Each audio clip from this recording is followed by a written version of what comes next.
मित्रों, श्रावण मास महात्म्य अध्याय 2 में आप जानेंगे कि श्रावण मास में विहित कार्य। तो मित्रों, यदि आप हमारे चैनल पर नए हैं तो चैनल को सब्सक्राइब कर लें ताकि हर वीडियो का नोटिफिकेशन सबसे पहले आप तक पहुंचे। देरी ना करते हुए आइए जानते हैं श्रावण मास में विहित कार्य। ईश्वर बोले कि हे महाभाग, आपने उचित बात कही है। हे पुत्र, हे ब्रह्मपुत्र, आप विनम्र, गुणी, श्रद्धालु और भक्ति संपन्न श्रोता हैं। हे अनघ, आपने श्रावण मास के विषय में विनम्रता पूर्वक जो पूछा है उसे तथा जो नहीं भी पूछा है वह सब अत्यंत हर्ष तथा प्रेम के साथ मैं आपको बताऊंगा।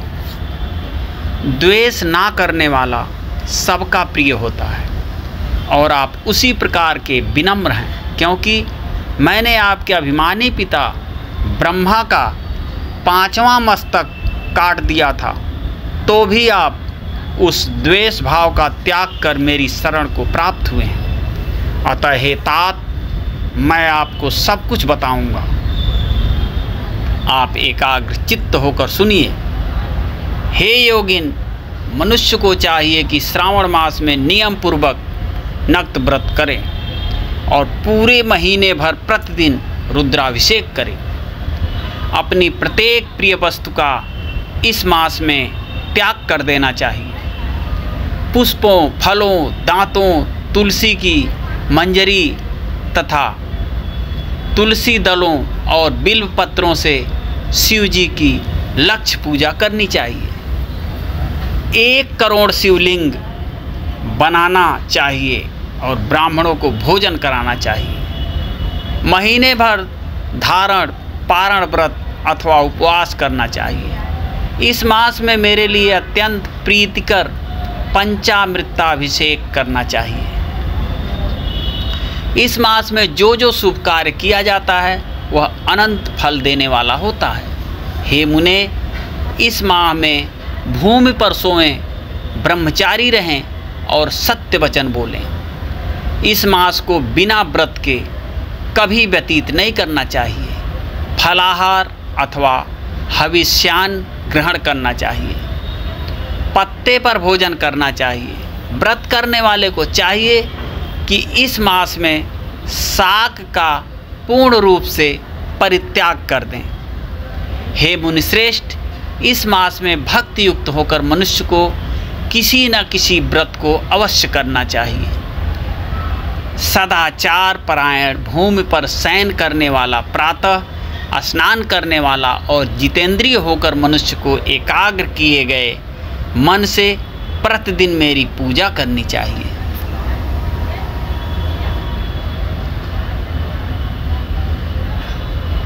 इस मास में किया गया पुरस्चरण निश्चित रूप से मंत्रों की सिद्धि करने वाला होता है। इस मास में शिव के खडाक्षर मंत्र का जप अथवा गायत्री मंत्र का जप करना चाहिए और शिव जी की प्रदक्षिणा, नमस्कार तथा वेद पारायण करना चाहिए।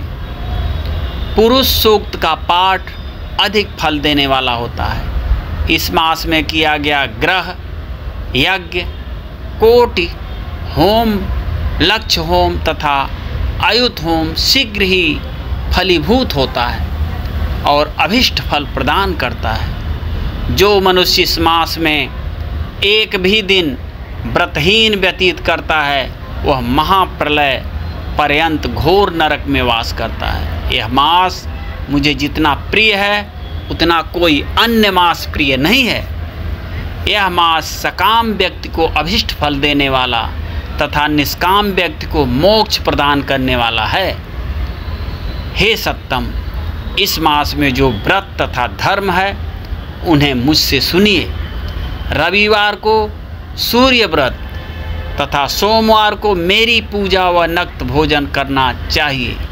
श्रावण मास में के पहले सोमवार से आरंभ कर 3.5 महीने का रोटक नामक व्रत किया जाता है। यह व्रत सभी वांछित फल प्रदान करने वाला है। मंगलवार को मंगल गौरी का व्रत, बुधवार व बृहस्पतिवार के दिन इन दोनों वारों का व्रत, शुक्रवार को जीवंतिका व्रत और शनिवार को हनुमान तथा नृसिंह का व्रत करना बताया गया है। हे मुने, अब तिथियों में किए जाने वाले व्रतों का श्रवण करें। श्रावण के शुक्ल पक्ष की द्वितीया तिथि को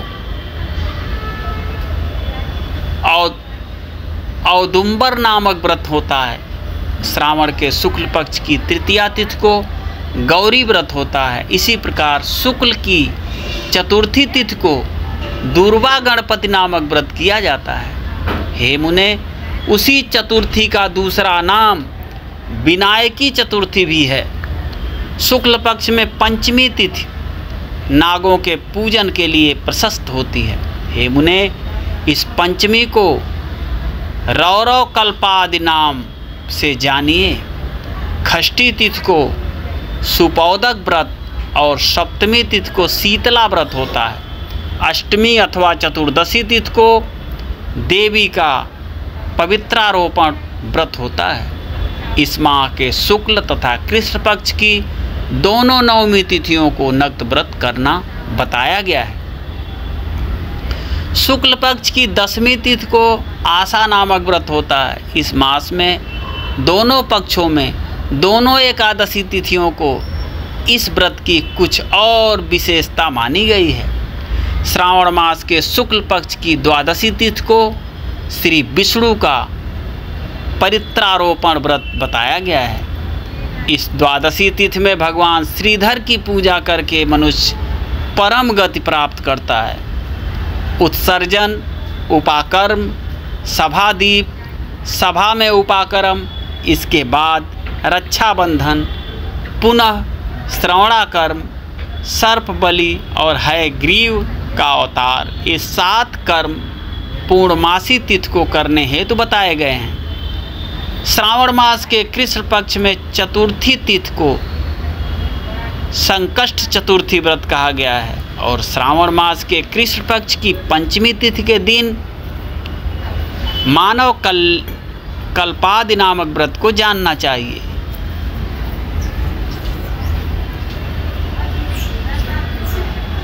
हे द्विजोत्तम, कृष्ण पक्ष की अष्टमी तिथि को श्री कृष्ण का पूर्ण अवतार हुआ। इस दिन उनका अवतार हुआ, अतः महान उत्सव के साथ इस दिन व्रत करना चाहिए। हे मुनिश्रेष्ठ, इस अष्टमी को मनवादि तिथि जानना चाहिए। श्रावण मास की अमावस्या तिथि को पिठोरा व्रत कहा जाता है। इस तिथि में कुशों का ग्रहण और वृषभों का पूजन किया जाता है। इस मास में शुक्ल पक्ष की प्रतिपदा तिथि से लेकर सब तिथियों के पृथक पृथक देवता हैं। प्रतिपदा तिथि के देवता अग्नि, द्वितीया तिथि के देवता ब्रह्मा, तृतीया तिथि की गौरी और चतुर्थी के देवता गणपति हैं। पंचमी के देवता नाग हैं और षष्ठी तिथि के देवता कार्तिकेय हैं। सप्तमी के देवता सूर्य और अष्टमी के देवता शिव हैं। नवमी की देवी दुर्गा, दसवीं के देवता यम और एकादशी तिथि के देवता विश्वदेव कहे गए हैं। द्वादशी के विष्णु तथा त्रयोदशी के देवता कामदेव हैं और चतुर्दशी के देवता शिव, पूर्णिमा के देवता चंद्रमा और अमावस्या के देवता पितर हैं। ये सब तिथियों के देवता कहे गए हैं। जिस देवता की जो तिथि हो उस देवता की उसी तिथि में पूजा करनी चाहिए। प्रातः इसी मास में अगस्त का उदय होता है। हे मुने, मैं उस काल को बता रहा हूँ, आप एकाग्र चित्त होकर सुनिए। सूर्य के सिंह राशि में प्रवेश करने के दिन से जब 12:40 घड़ी व्यतीत हो जाती है तब अगस्त का उदय होता है। उसके 7 दिन पूर्व से अगस्त को अर्घ्य प्रदान करना चाहिए। 12 मासों में सूर्य पृथक पृथक नामों से जाने जाते हैं। उनमें से श्रावण मास में सूर्य गभस्ति नाम वाला होकर तपता है। इसी मास में मनुष्यों को भक्ति संपन्न होकर सूर्य की पूजा करनी चाहिए। हे सत्तम, 4 मासों में जो वस्तुएं वर्जित हैं उन्हें सुनिए। श्रावण मास में शाक तथा भाद्र में दही का त्याग कर देना चाहिए। इसी प्रकार आश्विन में दूध तथा कार्तिक में दाल का परित्याग कर देना चाहिए। यदि इन मासों में इन वस्तुओं का त्याग नहीं कर सके तो केवल श्रावण मास में ही उक्त वस्तुओं का त्याग करने से मानव उसी फल को प्राप्त कर लेता है। हे मानव, यह बात मैंने आपसे संक्षेप में कही है। हे मुनिश्रेष्ठ, इस मास के व्रतों और धर्मों के विस्तार को सैकड़ों वर्षों में भी कोई नहीं कर सकता। मेरी अथवा विष्णु की प्रसन्नता के लिए संपूर्ण रूप से व्रत करना चाहिए। परमार्थ की दृष्टि से हम दोनों में भेद नहीं है। जो लोग भेद करते हैं वे नरकगामी होते हैं। अतः हे सनत कुमार, आप श्रावण मास में धर्म का आचरण कीजिए। इस प्रकार ईश्वर सनत कुमार संवाद के अंतर्गत श्रावण व्रतोद्देश्य कथन नामक दूसरा अध्याय पूर्ण हुआ। मित्रों, आपको जानकारी कैसी लगी कमेंट बॉक्स में अवश्य बताएं और फिर मिलते हैं अगली रोचक जानकारी के साथ। तब तक के लिए जय श्री राम। ओम नमः शिवाय।